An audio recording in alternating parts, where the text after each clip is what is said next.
Hey! What's up, Nick? Welcome. Bah! I do. If I jump into the screen, I'm just trying to create an incredible experience for our audience. So something new every time. I gotta. Well, that is such a good point. Well, I hope they're watching video. Yeah. Yeah. Because if they're just listening, the experience They is don't not understand the that I just jumped right in front of the microphone. Like, you gotta get startled right away.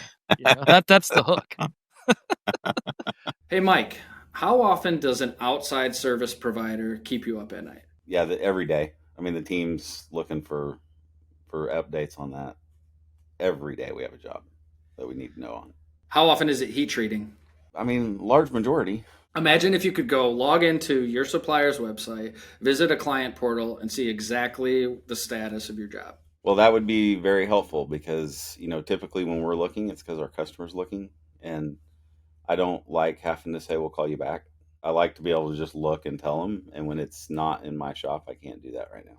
I think honesty and transparency is something that most manufacturing leaders want to deliver to their customers. But what I love about Phoenix Heat Treat is they literally created this client portal. It's the most transparent, the most honest you can be. It says exactly where the job is, and it makes it super easy for guys like you to tell their customers what to expect. Yeah, that would be awesome. I wish all of our outside processors had that. Nick, how do we get a hold of them?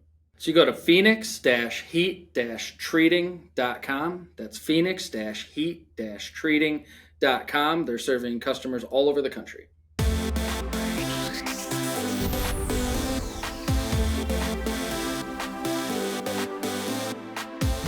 Well, it was an excellent experience for all of us here. And that is perfect because that's what we're talking about today.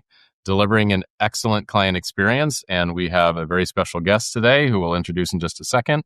But this is part of the Machine Shop MBA series, right? We've started from mindset, building the foundation, funding your shop, buying machines, building your digital backbone, sales, marketing, estimating, quoting, operations, quality.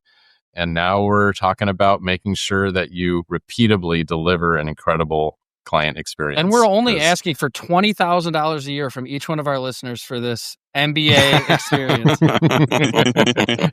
Send it to the Venmo, Paul Van Meter, 22. No, that's not my Venmo. Don't send it there, please. And it's not Van Meter, like I say it. Van Meter. It's Van Meter. Van Meter. That's the proper way to say it. No. Who we actually totally have confused Nick, Paul. He's like, wait, I had it right the whole wrong. Oh, man. So for those not in the know, Nick recorded an ad for Machine Shop Mastery, and I'm like listening to it one morning, and it's like, my good friend Paul Van Meter. And I was thinking to myself, what in the world? So we had a good laugh about it. It's fine. We left it in. But today we have someone that I know delivers an excellent client experience and probably pronounces their names right as well. And that is Andrew Reinwald from Ripley Machine. You just pronounced it wrong. Andrew. He's from Did I say Andrew? Yes. Right after you said pronounce it right. That was sweet. That was so sweet. Usually it's my last name that gets messed up. So I was kind of thinking you're going to be right on cue and mess up the last name. He's like you, one of those you didn't wide even receivers. wait for the last name. You took the first name. Yeah, Paul drops all the easy ones, but he'll make the diving catch in the end zone. Andy, welcome to the show, brother. Yes, Andy Reinwald, welcome to the show.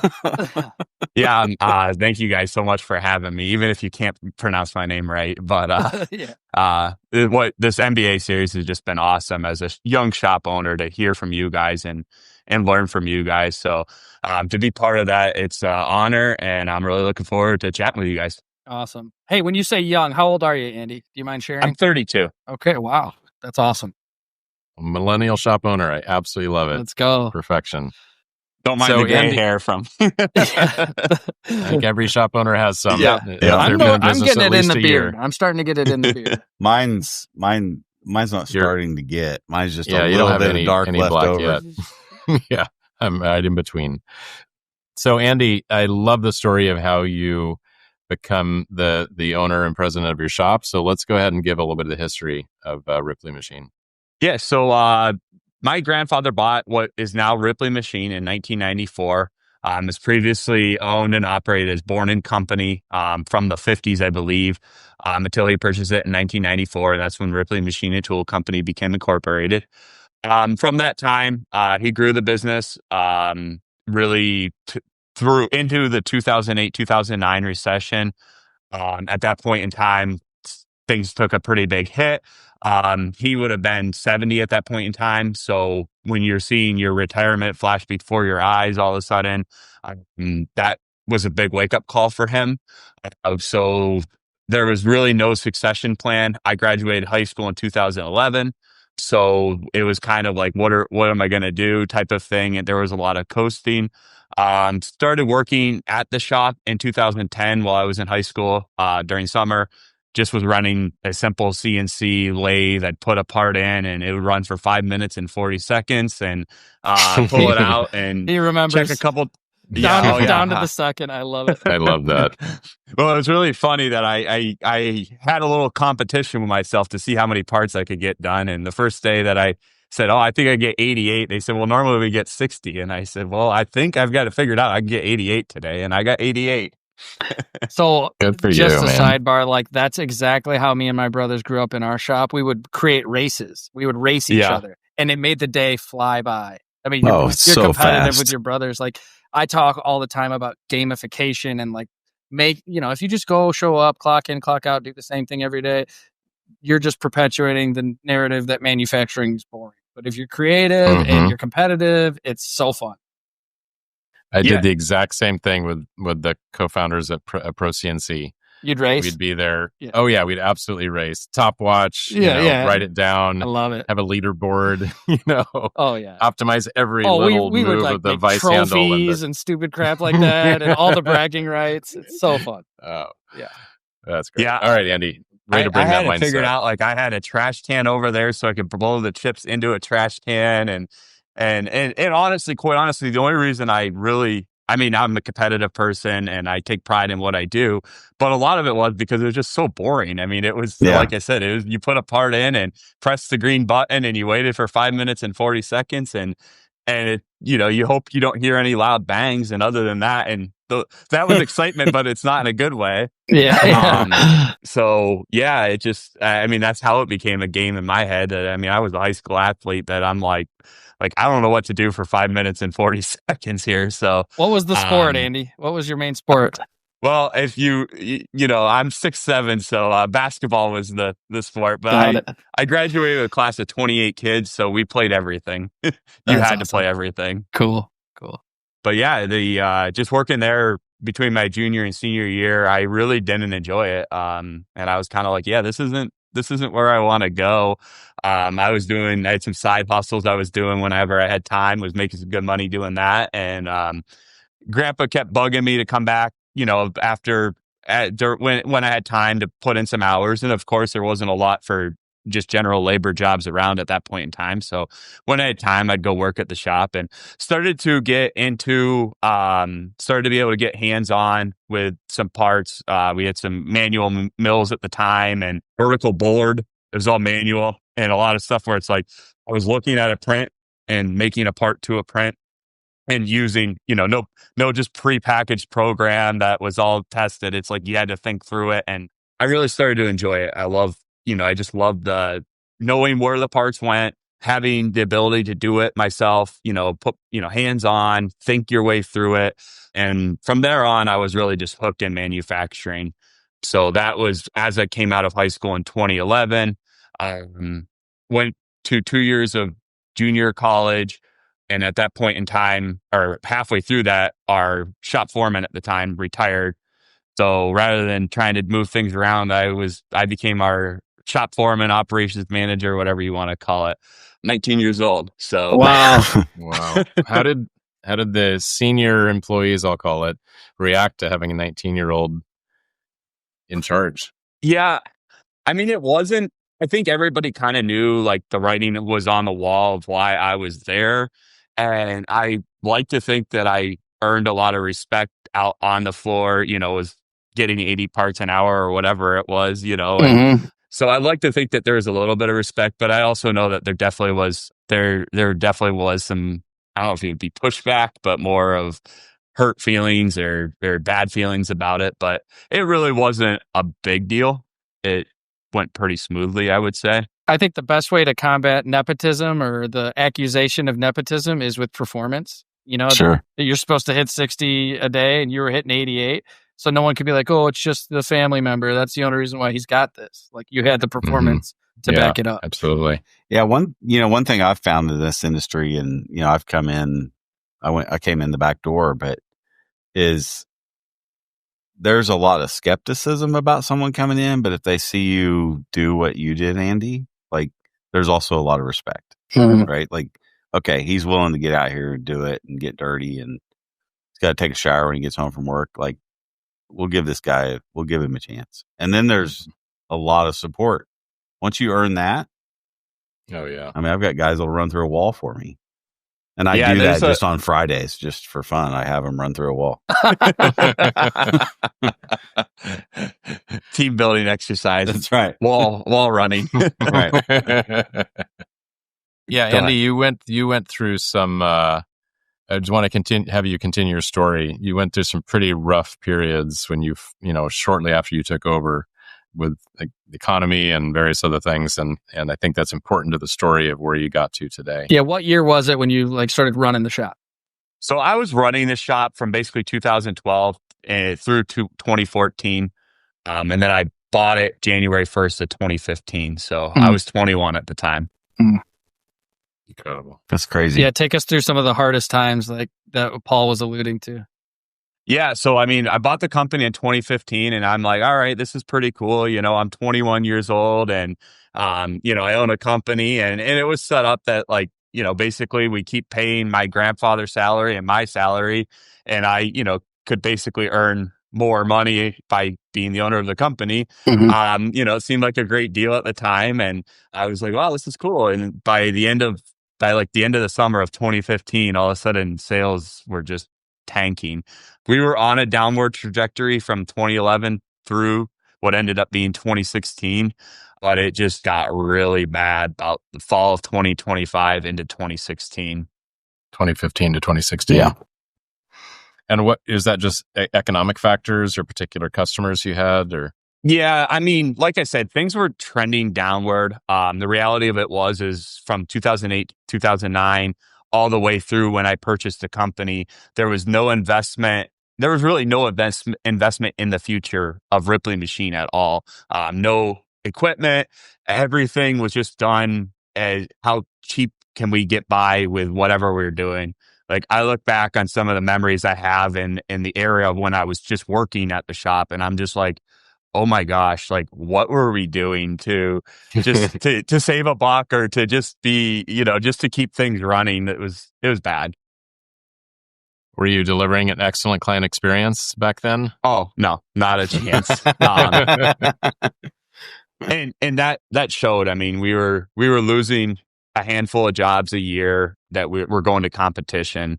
And then, of course, we had no growth. So you always lose work just through sunsetting, I guess it might be, that parts no longer are needed. So when there's nothing coming in and slowly and more slowly the valve is getting shut off of current work, it just is a bad combination. Did you find so you described the no investment, they're not pouring into the future. Were you pleading to get that investment and it wasn't your call at the time, or were you just kind of unaware of how little you were investing?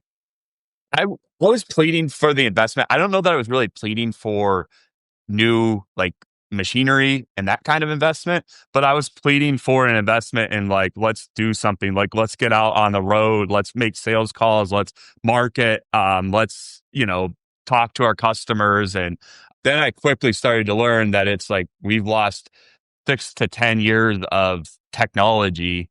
I mean, we're so far behind that we have nothing to sell. So then by the time I bought the company, I was like, let's invest in equipment and our people and our tools and that. Was there an aha moment, a certain rough customer experience or something that had happened where you were like, all right, something's got to change right now. I can't ever let this happen again. Or was it just a death by 1,000 cuts and that's what caused you to start to really focus on the customer experience? Yeah, I would say it was more of a death by a thousand cuts. That it's just like you would see. It's like, okay, like I mean, I remember one particular customer that we messed up parts, and it's like, yeah, we weren't getting a lot of money for those parts, but we messed them up. That's a fact. Like you make things right. Who cares if you're losing money? And it was like, well, we're not getting paid enough money to remake these parts that we messed up. And it's like, well, that's not how this works. Like it's not their fault that we're not getting paid enough money. But there's just a lot of instances like that where it just was, a little bit of abrasiveness of like, we all have it in our business every day where, something happens, and it's a bad thing, whatever it is, but it's like, when that would always get turned into just a big ordeal of like, oh, well, we're not remaking those parts, or we're not, reconsidering our pricing on that, or how we're packaging these parts. It was always like, we're right, you're wrong. There's no Yeah. There's a lot of that. But it's a humbling place to move from and realize that's not actually the way to run a business, right? Yeah, it definitely is. So what was the light switch for you? I mean, what changed? Where did you? I'd say it was really a gradual change for me for the first couple of years, and then I think it was like 2016 or 2017. Like I started to see what other shops were doing, and we did our ISO certification, and I started to embrace that and just embrace like looking at what a world-class shop does, and knew that we were not doing that. Yeah, I think Very cool. I've seen the difference in certain individuals in our business where like ISO is this, ISO audit, got to check a bunch of boxes. And then other people who are like, well, the why behind ISO is to be a great company. So let's embrace it and let's enjoy this process. And it's just making us better. And I'm seeing that like you took the latter approach. Yeah. I'll be honest, when I first started down, because ISO was like a swear word and we had some customers that had used kind of ISO as like this, kind of used it as a sword at us type of thing. So I could understand a little bit of why there was friction there. But when one of the things I recognized, I was trying to find low hanging fruit that we could go after and set ourselves apart and have more ability to sell to customers. And ISO was one of those things. But when we first did it, like starting in 2015 and into the start of 2016, it was just meet the standard, get by. And then I really started to embrace it and be like, we need to change. Let this be a system that manages our company, embrace the world of processes. And that's where it was like the light bulb went on for me. Yeah, connecting everything you do to run a top shop, like you guys achieved a top shop credential, to the experience that you're actually delivering too. Like sometimes people think those are disconnected when they're totally intertwined.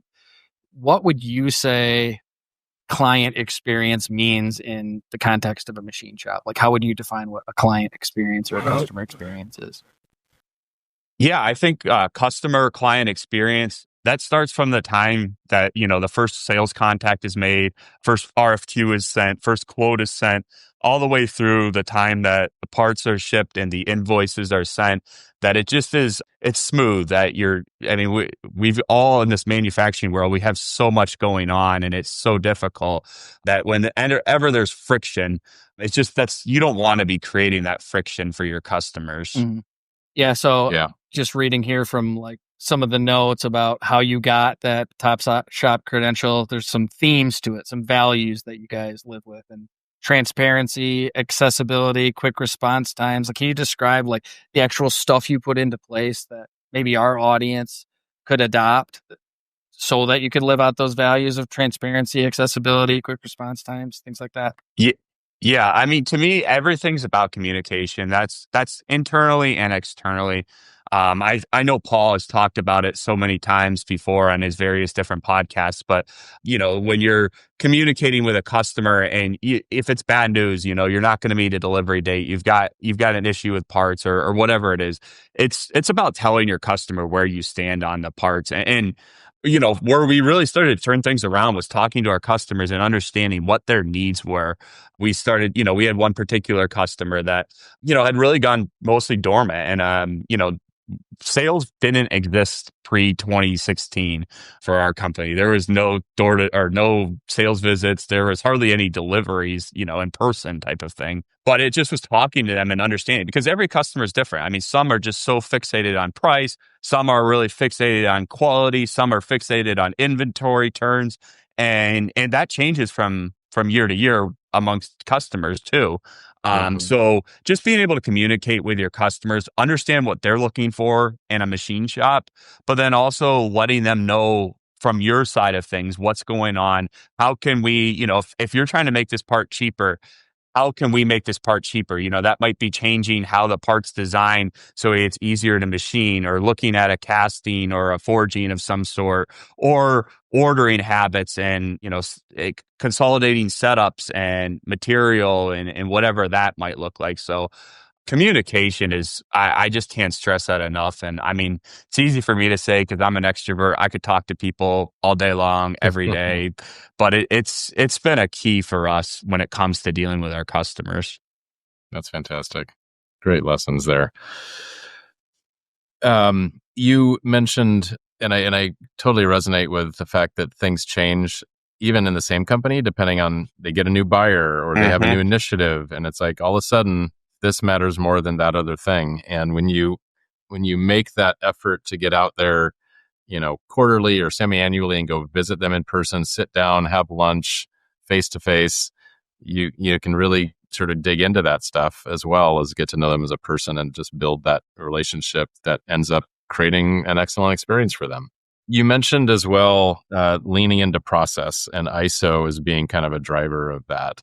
Can you maybe elaborate a little bit more on, because everyone tries to, I think most people these days try to deliver an excellent client experience, but I think, that saying, like, you always fail to the level of your systems, is pretty accurate. Can you describe I a like little that. bit? I've never heard that before, but I really like that. Yeah, I haven't heard that. That's awesome. Yeah, I mean, systems have been, it's been a grueling process. Is that the pun intended, maybe? A grueling process to get systems in place at Ripley Machine. When I took over, it was kind of like we had a lot of things going on that were not good. And so my instinct was to just bring all of them in and just take control of them myself. And that was great until we started to grow. And then it's like, how do we grow when I can't be paying every bill, making every order, entering every order, being out on the shop floor, all that kind of stuff. So it's like, how do we get systems in place? We had an old, our ERP, now going to ProShop about 5 years ago, was a complete game changer for us, because that enabled us to get systems in place to serve our customers the best that we possibly could. That's where it really. But before we had ProShop, we were trying to basically do that, but it wasn't really working the greatest. But I kind of was able to just have a lot of extra effort to oversee or make sure that I kind of covered in the gaps where we didn't have systems in place. So ProShop allowed you to shed some hats and not wear quite as many hats in the business. Yeah, I mean, for me, when I think about dealing with a customer, I want to know everything about that customer. And we have one particular customer where they order some parts and we don't plate the parts ourselves. They plate the parts, and they order some that are plated and some that are unplated. Well, we ship a couple crates of parts to them a week, and talking with their staff and their receiving, it's a lot easier when we separate and have crates that are all going to be plated and not going to be plated. We keep those separate because they're going two different places. We have another customer that has they have two different areas of their shop. So it's like, well, let's just break these, when we have these parts, they go separate from the other parts, just to try to make our customers' lives easier. And a lot of that information for me, when it came to customers and knowledge of how our customers operated was all up in my head, which was great. I mean, I could tell you like before parts out door, no, we got to move those parts. We got to do this or we got to do that because our customer doesn't want to receive those parts that way. But there's no way for growth with that. Now, when we take like ProShop, we're able to have notes for our customers. We have some that like have 2 or 3 pages of notes for just one customer about, if it's this part, here's where you ship it. Here's, make sure that you mark it to so-and-so's attention. We have, I don't even know how we do it exactly, but we have like pop-up notifications inside of ProShop that show up at when we go to create a packing slip or go to create an invoice that help us to identify just to make our customers' lives easier. Hey, everybody. What do you think of when I say OTD?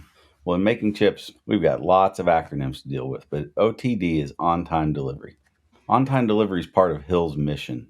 Deliver quality parts on time, every time. When I was shopping for an ERP system, I was looking for something that would ensure that we do that on a regular basis. Delivering jobs on time was something we struggled with, and I know that most shops struggle with. I think I saw recently that 70% of shops struggle with delivering parts on time. So the best decision I made in that, enter ProShop. Did you know that many of ProShop's customers quickly experience 95% or better on-time delivery rates with their customers? And now ProShop has a guide to help all shops, whether you're using ProShop or not. Visit ProShopERP.com/95. Again, that's ProShopERP/95 to get your copy today. I want to talk about how the notes got onto that page in the first place, because you mentioned being an extrovert and there was no feedback mechanism. There was no outbound sales effort. There was nobody like actually getting to know the individuals behind the customer and really understanding that customer experience, because like you mentioned earlier, like different customers they value different aspects of the customer experience. You just said like, okay, this one customer wanted these parts packaged differently because they end up in a different destination within their shop. Are you still like the primary communicator to the customers? Are you the one going out and visiting them and really starting to, I guess, take that deep dive with them?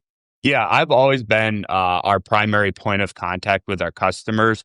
But the last few years, I've seen my team reflects kind of my attitude when it comes to customer first. I've got like our driver, he does a lot with our shipping and receiving, but he started with us about 1.5 years ago, and he's a good dude. And he embraces that, like, he's coming back and he's like, hey, just so you know, like, this is, we probably should make a note about for this customer that they don't like when this happens, or, hey, this is what's going on here. So it's nice to have another set of eyes out on the field from him.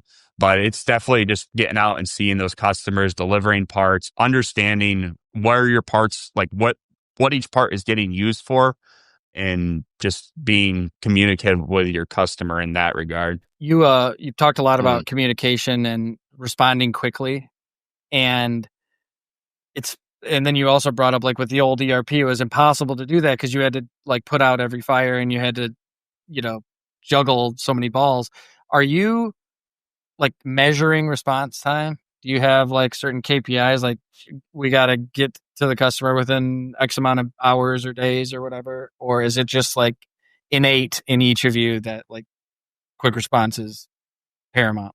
We don't monitor it like we have a time and it's got to be done by this certain period of time.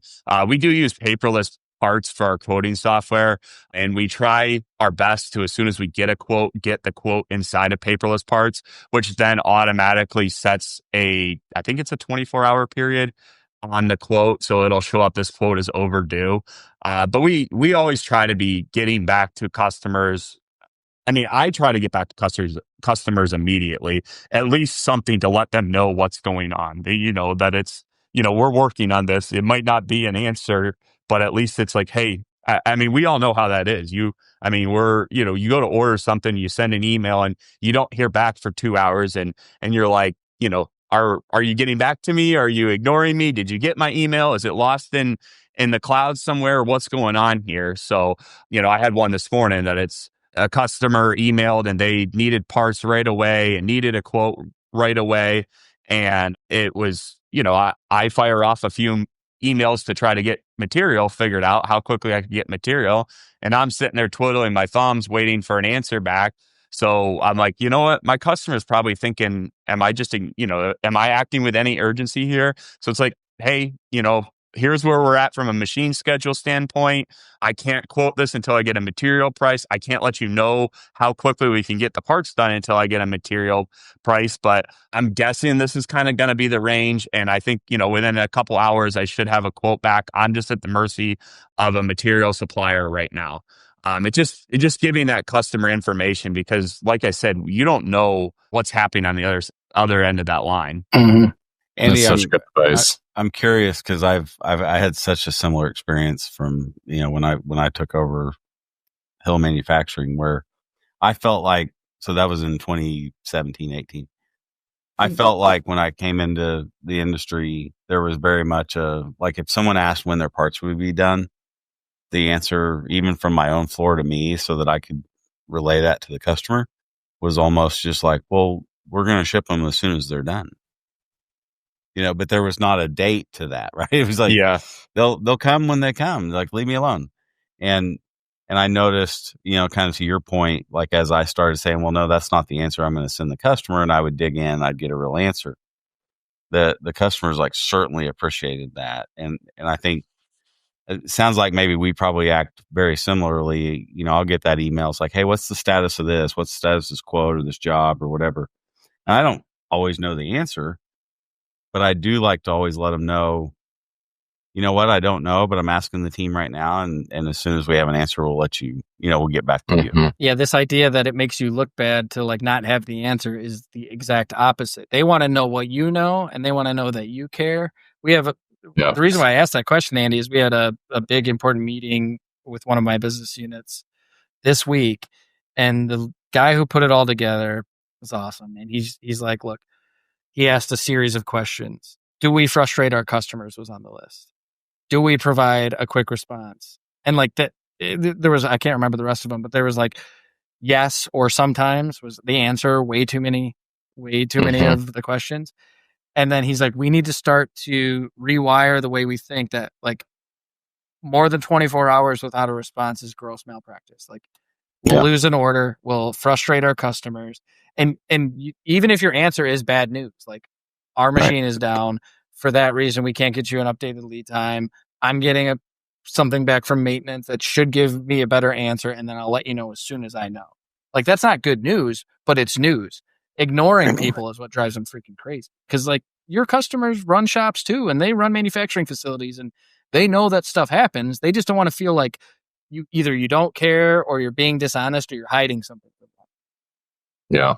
It seems like, any time on communication, internally, externally, whatever. I mean, your default should just be early and often, right? Like, I mean, we've gotten POs that as soon as we get them, we know we're not going to hit the delivery date. When I tell them that day, it's usually not a big deal. My dad used to always say, no one ever accused us of communicating too much. Right. So, But if I wait till 2 days before the job's due and say, oh, by the way, this is going to be 2 weeks late, now I've created a lot of downline problems for my customer. Yeah. And Nick, I was going to answer one of your questions about monitoring, kind of that communication, that turnaround. One of the things we've done, because it is hard to, are we hitting a 24-hour quote goal? Are we hitting, all these different things? And I've kind of taken more of an exception approach. So we have internal goals as far as like, when do we confirm a PO? When do we return a quote? When do we answer certain things? If it doesn't happen, let's report that, right? Because it can be super, super hard to know, like, did we respond to a quote within 24 hours? But we know we didn't, right? I mean, it's a whole lot easier. And maybe that's because we more often than not we do, right? So we track more of the exceptions. But I mean, that's one way you could track if you're hitting those goals. If you feel like you don't have the systems in place to monitor if you are. Yeah. Monitor when you're not. Yeah, I don't know about for you, Mike, but I know for me, I mean, we do a lot of repeat work. And when it comes to getting quotes back, I try to be quick because there's not there's really not a lot. I need to update my material pricing that's and it. look at how we did before. Where I do struggle somewhat is on new projects, and I try to balance I know Jason Ray of Paperless Parts used to have a lot of spiel about how much time you spend wasting quoting and about being the first to quote and that type of thing. And it's always a balance, because you don't want to you don't want to miss the boat on a quote. And I've done that, unfortunately, a time or two before. I'm like, oh, this looks like a really easy part. I'm going to just quickly get it done. I know, I can easily, 95% of the time be, 90%, or maybe it's an 80-20 rule type of thing. Sure. But be pretty accurate with a quote. And it's like, as long as you got a little meat on the bone, if you're better off to get that sent off quicker. And I've missed some like specs, and that's a lesson learned, from that regard, that it's like, make sure you're looking at everything that's on that print and not just the dimensions.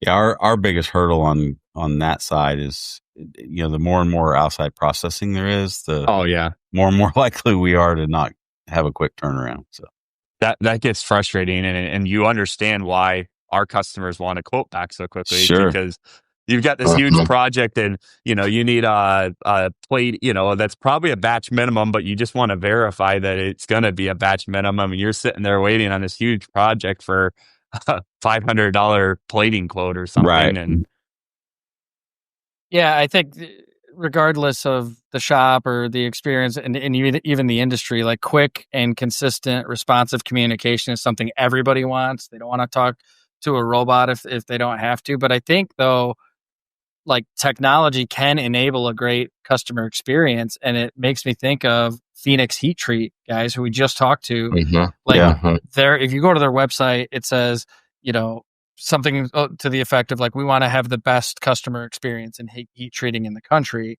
And then as we're talking to Charlie, he's telling us why they're able to deliver that. And one of the ways is this client portal that they created. So they use technology to create this client portal where, as the customer, you can, like, go see exactly where your stuff is at. That's like unparalleled transparency. That's technology working in your favor, instead of like, oh, talk to a robot and hit this number if you want to talk to Andy, but then it's going to get to somebody before Andy, and hit this number next, and then you can talk to Andy, So you got to be careful with technology, but kudos to Phoenix Heat Treat for getting it right. Mm-hmm. And that mindset of just being uber responsive it's something you have to instill, I think, culturally in the whole company, even internally, like getting back to your teammate that needs to know this thing about this thing that you're doing, or else they can't continue. And then the fact that the details matter. Andy, you were talking about your delivery driver, and he's paying attention to those things, and he's coming back and saying, hey, they don't like it when we nail the pallets down. They want to screw them because they have a drill instead. And you're like, oh, great. Let's put that right in the delivery notes for this customer. And then everyone gets it. You don't need to remember, because most people would be like, oh, that's interesting. I'll try to remember that. I'll put a Post-it note on their monitor. Yeah. And then it just never happens again. And you frustrate your client, because it's like, didn't we talk about the way we want our pallets to come? And now you're still not doing that. Yeah. Like, what's going on over there? Do you not actually care? Like, it wasn't just interesting. Oh, that's interesting. Cool. It's like, this matters to us. Yeah. And, I feel like I bring it up on almost every show, but it's that idea of delivering that incredibly consistent experience exactly the way your customers have asked you to, which is the whole prototype franchise concepts that, that's why franchises are so successful. They nail every detail every time the same way. And that's what people crave. And buyers crave that. Engineers crave that. Your customers crave that really consistent experience. So if you can design in that consistency into your process, then Andy doesn't need to remember it. If he's on vacation, in Africa for a couple of weeks, which I know he got to do, like, the guys see the notes about the delivery and the pallet, and they know what to do. And Andy doesn't have to be there to field text messages on his vacation, right? I want to hear about this Africa trip. What was that all about? Yeah, so 2 years and change ago, I'd never really taken a vacation. I'd go on a 5-day golf trip every year, long weekend basically. And 2 years ago, I went to visit a friend that lived in South Africa. Ended up spending about, I think it was 10, 12 days, something like that. Most of that time I had no cell phone service. no internet, and things kept running at the shop. So it was That's a a good once in a thing. lifetime. It was a good trip. That's awesome. Yeah, I think that's only possible when the values that you have are something that your whole team has. You know, the people who can't get away, and if they get away, everything falls apart. It's because there's this cognitive dissonance between the owner's values and what he cares about or she cares about, and then the rest of the team. And so, what would you what would you credit your philosophy to, or where your business values come from? Is there any sort of inspiration that, because you mentioned like how different it was from when you guys were talking about like, well, they don't really pay us that much, so why would we remake the parts? And something didn't resonate with you with that.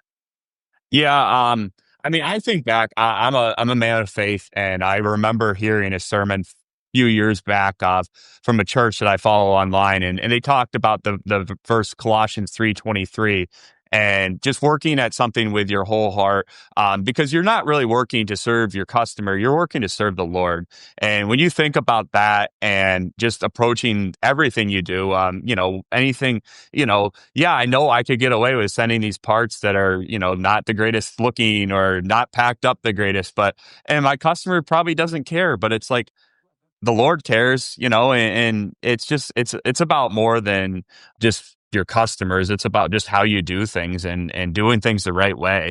Yeah, that's awesome, man. I love that. Whatever it is for the shop owner out there, like for me, it's the same thing, that I have the same type of values, but just having a why beyond commerce and business, and having like values that are bigger than, just trying to make a profit. It's funny how it works because you make way more profit. Yeah. You have to in this world or in this industry, as Mike, or sorry, as Paul. I'm mixing up names now too. As Paul says, it's the toughest business to be in, and 100%. if you don't have that why that's driving you, it's not worth it. Like it's difficult. It sucks a lot of the time. Yeah, there's some easy jobs out there. Like you can make a lot of money doing other stuff, working in different industries. So if you don't love it, I totally agree with you. Forget about it. Go do something else.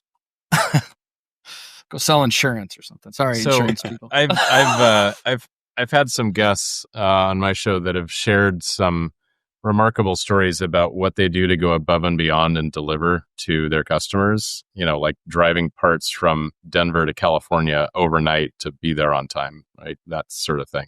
Andy, I'm sure you must have some anecdotes of what you've done, just so people get a taste of like, what does it mean to actually be really committed to excellent service? Yeah, I mean, how long do we have when it comes to that I could, I thought of about five different examples. I think back to 2 days ago, Wednesday afternoon, about 2:30, I had some errands to run and was going to head out, and got a hot RFQ for a part we haven't done recently, but we've done it before. And, we need 4 of these. We want you to quote 30. We need 4 like yesterday. And, it's relatively straightforward quote, but I'm going to need material pricing. And, I knew yesterday I was playing in the NTMA golf outing, so I knew I was off yesterday. And, I kind of was like, I could probably, like get away with waiting till first thing Friday morning and it's like, no, I need to sit here and, spend, I was going to leave, but it's like a couple hours to get that quote done. But I would say for me, like I'm heading to an LTL terminal or the UPS store or something probably once a week, just because those days matter, and it matters to me because I know it matters to our customer that a day here, a day there, those things add up, for our customers the same way they do for us. So just trying to get parts to, taking parts to customers directly, to the terminals, to UPS. I could think back a few months ago, the 5-day trip I mentioned, we go down to Outer Banks. Buddy's got a house, or Buddy's dad has a house down there. We have a group of us, and all of a sudden I'm emailing on the drive home, and this customer really needs these parts and I can't get anything. I think a LTL fell through on the Friday. It's Monday, and I was like, how late do you have somebody there? And they're like, oh, we'll have somebody here till I forget what time it was. I was like, all right. I said, I'm on my way home from Outer Banks right now. When I get back, I'll get the parts loaded up and I'll drive them out to you. So I drove 9 hours straight from Outer Banks, dropped off a couple friends that rode with me, drove right to the shop, proceeded to drive another 2.5 hours to go deliver these parts to a customer. That's who I am. And that my team is the same way. I remember, probably about a year and a half ago, we had a nasty winter storm came through, knocked our power out, and all of a sudden your power goes out and you're kind of, as a boss, you're sitting there like, okay, like, do I send everybody home? Do I wait this out? What do I do? So I'm trying to, kind of figure out, like, see if I get any information on the power outage, what's going on. And I come out and we had these parts that were supposed to go out, and I completely slipped my mind because the power's out. Like, that's least of a priority here. I come out, there's like 6 guys around a table with flashlights from their phone, holding them down on the parts, while 2 or 3 other guys work to pack the parts up, and it's like you got 8, 9 guys. I mean, I hate to think of the cost to pack those parts, but it shows that our team really embraces, and I see it day in and day out, our team just embracing that there's just no excuse. There's no excuses to not get parts out. We just gotta do whatever we can to make sure we can honestly say we did everything we could to get these parts to you as quickly as we can. Yeah, we talk a lot about, hiring manufacturing leaders. We built a whole service around it. And it's such a important probably the most important aspect of the growth of any business is the people. So talk a little bit about your approach to making sure you're hiring according to that culture that you're trying to perpetuate with this incredible customer experience. Yeah, it's obviously hiring is such a challenge in the last, really since I've come into the business, but the last 5-6 years, it's been a huge challenge for everybody. But we're always just, when we're bringing people in, we want people that are just going to be, we're a family. I've got a couple or an uncle and a nephew. I've got 2 brothers. I've got a father, and his daughter works there now. His son is actually working there part-time. Obviously, at one point in time, both my sisters worked at the shop. My dad, who comes in and does a lot of construction work at the shop. So it's a family thing. And we really, I think our team as a whole sees the success of Ripley Machine as a family thing, as a team thing. And that's why you see when the chips are down, you see, all of a sudden you don't have to say anything, but it's like when we got to get parts out the door, you'll see a guy work through lunch, or a guy, last month we had a customer really wanted parts to ship out for their end of month. And I believe that the last day of the month fell on a Monday, if I'm not mistaken. And I was playing in a golf tournament all weekend long. And, it's kind of, I was like, well, we'll see what we can get done on Monday. And I get in and I'm kind of doing the math and I'm like, how are we this close to having that job done? Like, I know where we were at Friday, and all of a sudden I go in and hear this guy come in 2 different times throughout the course of the weekend, he knew that we needed to get the parts done, and 2 different came in for a while one morning and came in like Sunday afternoon. And, it was a difference of getting the parts out. And you see that across the team. We have a long-term tenure for our team members. And that's where it just becomes that, like, we're all in this together. Yeah, I always say, like, we have a family business and it has nothing to do with anyone's last name. Yeah, absolutely. And it's so solid because I see that in what you just said too. Well, and that ties into your why too. What's your why? That, like, if you're going and I have 17 employees, team members at Ripley Machine. And it's like, if you're interacting and you're just not, those people are just, if I see them as just employees, what's the why? What's the point? Like, it's not going to do any good for you and the company. They've got to just be part of, like, their family to me. They are, each and every one of them. Yeah. Mm-hmm. I'd love, Andy, to dig into a little bit more of the nuance of the systems. You talked a little bit about ProShop, and thank you, and I'm glad it's been helping, but there's more to it than just that. Like, there's the frequency of your meetings, or how you provide information and updates to both your customers and your employees so they know what's a priority. Like, sometimes, shops, they'll do like a weekly production meeting, right? And everyone's standing around with a bunch of paper, like writing on things, and then they go off and do their whole week. But that's not a particularly effective method. How do you make sure everyone knows what's hot, what's priorities, and just make sure it's running smooth? Yeah. So we, for like the last 5 years, we started putting out a TV with a running slideshow of, what what's going on, what new orders we were getting, what hot parts, what we need to get out.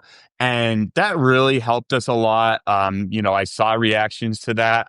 But about 6 months ago, I went and toured a company in Corey, Pennsylvania, about a half hour from where we're at, called Viking Plastics. And I participated in their daily drumbeat meeting, which is that stems from the Paul Akers 2-second lean.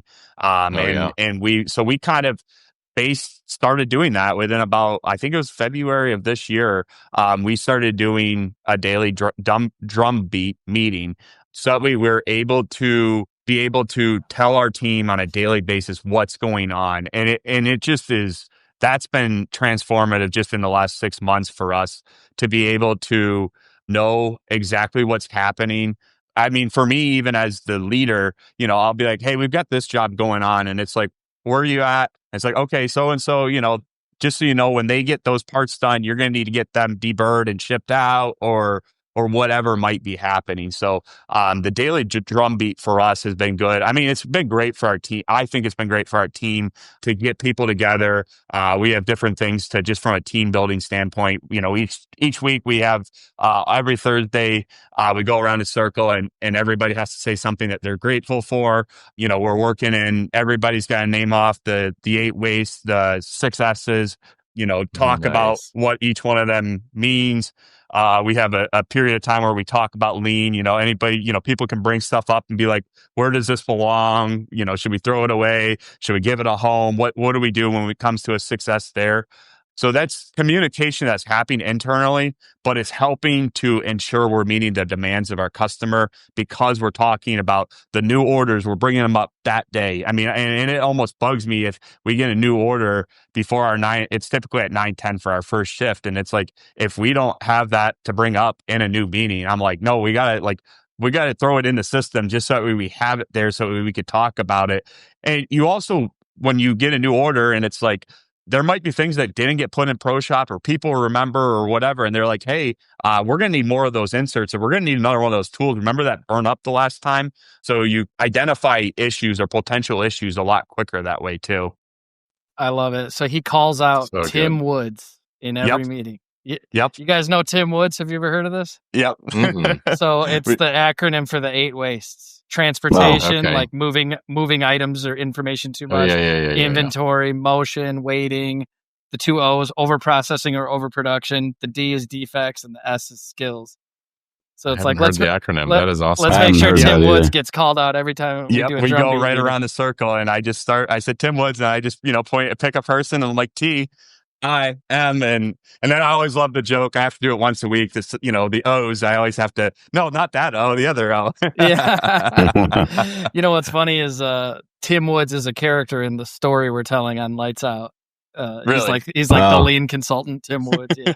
Only if a couple people get that the first time, so I have to explain it. But that's awesome, man. Well, Andy, I love the fact that we're here talking about delivering an excellent client experience, and you were talking about your drumbeat meetings and lean and 6S, and some people may be like, well, how does that relate? But it absolutely 100% relates, right? When you instill a culture of reducing waste, eliminating waste, solving problems, making the guys, and gals' days easier on the shop floor, like everyone can put their focus towards that client experience and the things that create a good client experience, as opposed to solving their own little daily problems that are just like paper cuts all day long. Right? Mm-hmm. Yeah. So just incredible leadership that you've done over the years, and just kudos to you. Yeah, absolutely, man. So like, people think of lean as eliminating waste, and it is. You call Tim Woods out, you identify the 8 wastes. But what my older brother always says is lean is maximizing the way value flows to your customer. And when you think of it that way, instead of just eliminating waste, it is about the client experience. It is about the customer experience. In fact, right on our sheet that says, or we have on our slide that says Tim Woods, it says right there, we read it almost every day or a lot of times. It says a waste is something that your customer, that is not benefiting your customer, or that your customer is not willing to pay for. It's all about the customer. Yeah, it's awesome. So as we get close to wrapping up here, Andy, I definitely I want to make sure we don't forget about talking about your Top Shops award. Like you were like literally like one of the award recipients, right, several years ago. So just tell us a little bit about what it meant for you to participate in that, why you did it, the benefits that you got from doing that, and just a little bit around that topic. Yeah, so we won Top Shops in 2018. Actually, in 2017, Modern Machine Shops out of Cincinnati, but NTMA is based out of Cleveland, which is a couple hours from us. They put on a little conference type thing, or a 1-day seminar of just like what they're seeing from the data. And I went to that and was like, wow, I need to fill out the survey. And I did the following year. And when I talked about how things went to the bottom in 2016 and all these changes we were making, and when we won that in 2018, I mean, I remember getting initially contacted, and I'm like, is this a spam email? Like, and then I talked to Derek Korn, who's now with Production Machine, but he was with Modern Machine Shop at the time, and talked to him, and it's like, oh, okay, like we're actually doing this, like we're a Top Shop, and go down to Cincinnati and get to participate in a photo shoot and see the whole the behind the scenes of everything, and talk to the other Top Shops, and it was just kind of, I mean, it was like a wow, like we were doing something right here. It was really it was like, I knew that it was good, or that it was proof that we were trending in the right direction.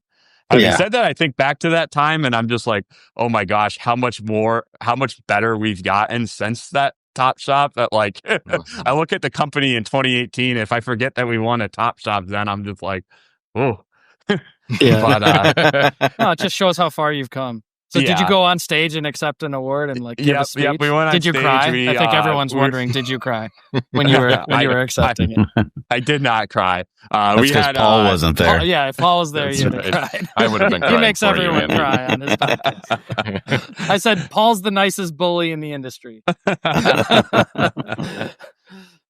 awesome. So just kudos. I mean, to go from taking over a shop in 2015, having that terrible year in 2016, to winning a Top Shops award in 2018. That is just off the charts amazing. Yeah. It's so crazy impressive. That's right. Yeah, thank you. It's not me, it's our team. Yeah, but I think it just makes me realize that if you put like an incredible amount of heart and soul and effort into your company, you can absolutely become, best in class pretty quickly, right? And I'm sure the bar has raised over the years. Yeah. Everyone's getting better all the time. But like you said, you've really upped your own game over the last few years. But just, for those listening, if you haven't done the survey, absolutely do it. I know, Mike, you do it every year. It's an important part of your annual planning process and just knowing what to focus on. And it's a great system. It's a great process. We're going to be at the conference this year in Charlotte, North Carolina, at the NASCAR Hall of Fame. That's going to be so much fun. We're going to do the pit stop challenge. But just hobnobbing with people that have that bar so high of like excellence, you can't, you just can't get it anywhere else. So I love the survey. Like I love getting the survey back more than I love the award, and being able to see like where's the trends at, what technologies are other companies investing in. When we talk about lean, I don't know if we would have got where we were if we didn't see that.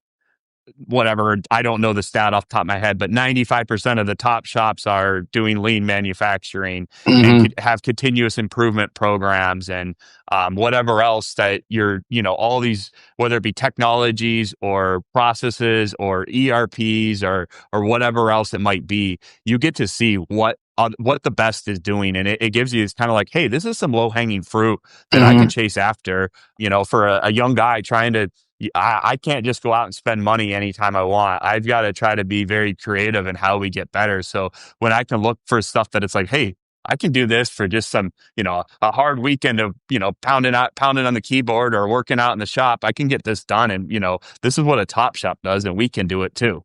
I am fired up for Top Shops 2025, and you should be too. It's happening November 11th and 12th in Charlotte, North Carolina, and it's one of the most impactful events in manufacturing. Nick, Mike, and I will all be there connecting with shop owners, sharing what's working, and learning right alongside you. You can't register yet, but head over to topshopsevent.com and sign up for updates so you don't miss out. Well, dude, congrats on being a top shop and congrats on being a top leader. And the reason I know you are is because of how you answered that when we complimented you and you said it's not me, it's the team. That's how we know it's both. It's you and it's your team. So just congrats, man. You make a great impression. I love like the young shop owners out there. We need a lot more of them. As Mike will tell you how many shops are selling right now. We need a bunch of young guys buying shops and taking over their family business and stuff. So you represent a beacon of hope for the industry, dude. Well, I as a young shop owner, couldn't do it without people in the industry that are doing podcasts like this and Machine Shop Mastery and By the Numbers and Lights Out and I'm sure there's a handful more that it's just for me, like it's as I'm out delivering to customers and doing all this, it's a great opportunity for me to listen and know how to try to make my company better. And it's tough. Like, I mean, we've talked about, and I could not do it without hearing from all three of you guys and the various facets that I listen and am able to take that in. So very grateful for you guys. Well, awesome. Since we know you're a listener, do you know how we sign off on each episode? Oh, absolutely. You want to do it for us? Well, if you're not serving your customers, then you're not going to be getting new orders. And if you're not getting new orders, then you're not going to be making chips. And if you're not making chips, you're not making money. Bam.